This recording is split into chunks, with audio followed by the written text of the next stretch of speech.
உங்களுக்கு ஒருத்தர் மேலே ரொம்ப வருத்தம் இருக்குது, ஆழமான குறை இருக்குது அப்படின்னா உங்களையே அறியாமல் நீங்கள் அவங்கள பற்றின நெகட்டிவ் ஃபீலிங்கை எப்பயுமே எமிட் பண்ணிகிட்டே இருப்பீங்க.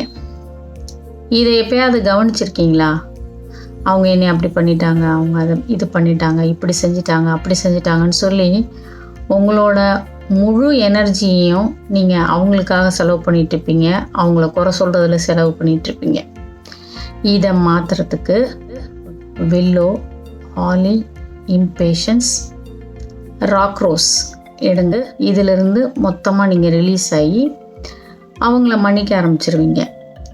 இது ஏன் இந்த ரெமடியை நான் எடுக்கணும், ஒவ்வொரு ரெமடிக்கும் என்ன பின்புலம் இருக்குது அப்படிங்கிறதெல்லாம் யோசிக்காமல் எடுத்தீங்கன்னா கூட உங்களுக்கு ஒரு ரிசல்ட் இருக்கும். ஏன்னா என்னை சமீபத்தில் ஒரு சகோதரி தொடர்பு கொண்டாங்க. அவங்க என்கிட்ட ரெமெடி பற்றி டிஸ்கஸ் பண்ணும்போது, ஓ இது இதுக்காக எடுக்க சொல்கிறீங்களா, அது அதுக்காக எடுக்க சொல்கிறீங்களா அப்படின்னு சொல்லி நிறைய காரண காரியங்களை ஆராய்ஞ்சாங்க. ஸோ நீங்கள் எவ்வளோ அனலைஸ் பண்ணி நீங்கள் ஃப்ளவர் ரெமெடி எடுத்துக்கிறீங்களோ அந்த அனாலிசிஸ் பார்ட்டெல்லாம் தாண்டி ஃப்ளவர் ரெமெடிஸ் ஆர் மேஜிக்கல். நீங்கள் நம்பி எடுத்து பயன்படுத்தி பாருங்கள்.